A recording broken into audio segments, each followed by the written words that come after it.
देश और देशवासियों की सेवा करने का कार्य किया। देखिए, विपक्ष लाख बातें कहे, अलग अलग तरीके के भ्रम फैलाने का कार्य करे। आज भारत सबसे तेजी से बढ़ती हुई अर्थव्यवस्था है। इसका ट्रेड एग्रीमेंट्स हो रहे हैं अलग अलग देशों के साथ, एफटीएज हो या यूएस के साथ जो ट्रेड एग्रीमेंट हुआ है, ईयू के साथ जिसको मदर ऑफ ऑल डील्स कहा जाता है, ईयू के साथ जिस व्यक्ति ने ये कहा वो भूल गए कि उनको वहां तक पहुंचाने वाले वही थे। आवाज जनता की। नमस्कार, मैं तृप्ति सिंह और आप देख रहे हैं न्यूज़ पीआर। बिहार के राजनीति में एक बड़ा घमासान मचा हुआ है। हम आपको बता दें कि चिराग पासवान के पिता स्वर्गीय रामविलास पासवान को बेचारा कहे जाने पर घमासान युद्ध छिड़ा हुआ है, जिसको लेकर के चिराग पासवान ने क्या कुछ कहा है ये हम आपको दिखाते हैं इस खबर में।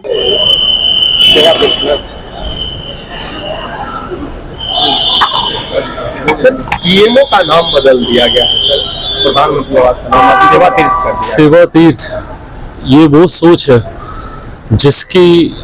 जिसके साथ मेरे प्रधानमंत्री ने पिछले 11 साल देश का प्रधान सेवक बनकर देश और देशवासियों की सेवा करने का कार्य किया। सेवा तीर्थ के साथ साथ कर्तव्य भवन का भी उद्घाटन किया गया है। ये कर्तव्य भवन निरंतरता में अधिकारियों को, कर्मचारियों को याद दिलाने की सोच है कि किस कर्तव्य भावना के साथ उनको जनता की सेवा करनी है। नागरिक देवो भव, इस सोच को हम लोग को आगे लेकर जाना है।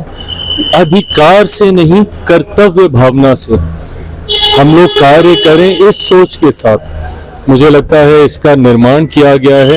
एक खूबसूरत परिसर, एक ऐसा परिसर जो स्वतंत्रता के बाद पहली बार देश के अपने बने हुए कार्यालय में, इससे पहले साउथ ब्लॉक में जब ये सारी व्यवस्था थी, ये उस समय की याद दिलाता है जब आज़ादी से पहले देश गुलामी से जूझ रहा था। पर आज जब हम लोग इस नए परिसर में गए हैं, भारत और कितना सशक्त हुआ है ये उसका भी परिचय देता है। प्रधानमंत्री नरेंद्र मोदी गुवाहाटी दौरे पर थे। उन्होंने अपने भाषण में कहा कि आज का भारत दुश्मनों के घर में मुसलमान है। ये बिल्कुल सही बात है। और आज के भारत में वो ताकत है, वो क्षमता है।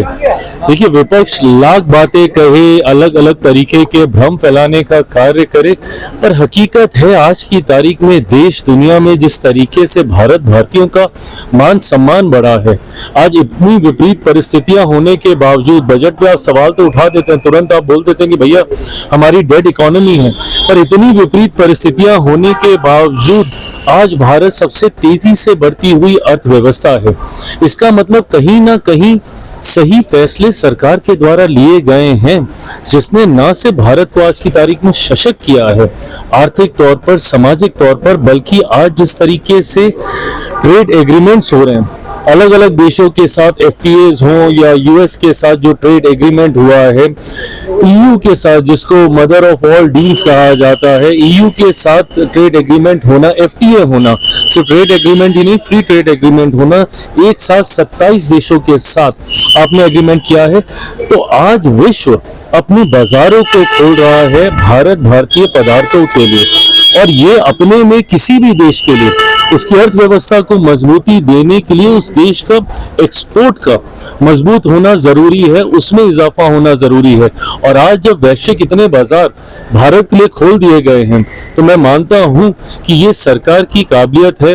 विपक्ष भले लाख भ्रम फैलाने का प्रयास करे, पर आज भारत में इतनी ताकत है कि वो दुनिया के सामने आंख से आंख मिलाकर अपने आप को मजबूत स्थिति में स्थापित करने का कार्य कर सकता है। मातरम को लेकर के कई मुस्लिम संगठन ने आपत्ति जाहिर की है, कहा है कि हम पर ये थोपा जा रहा है, हम लोग सुप्रीम कोर्ट जाएंगे। थोपने की बात नहीं है। देश से प्रेम करने को आप थोपना कैसे कह सकते हैं? भारत का जय जय करना, भारत का जयगान करना, राष्ट्रीय गीत का सम्मान करना, ये किसी के ऊपर थोपने की बात नहीं है।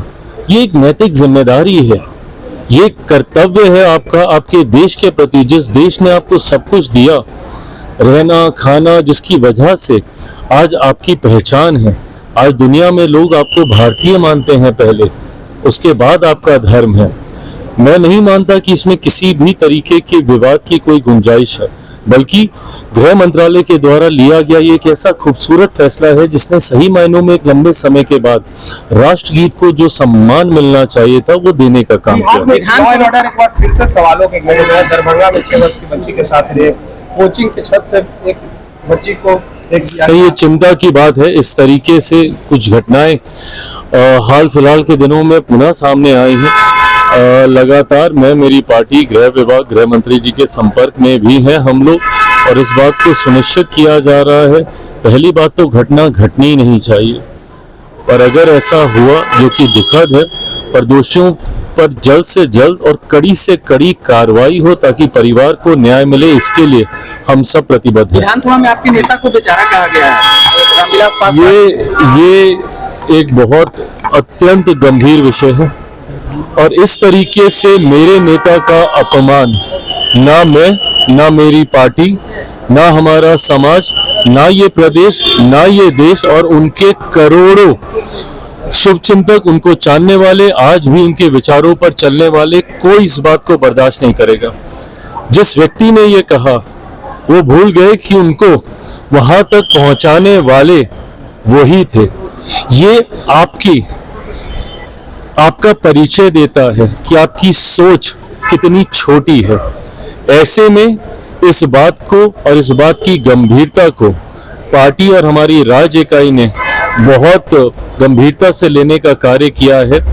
राज्य इकाई के द्वारा आने वाले दिनों में इसके विरोध को लेकर भी रणनीति तय की गई है।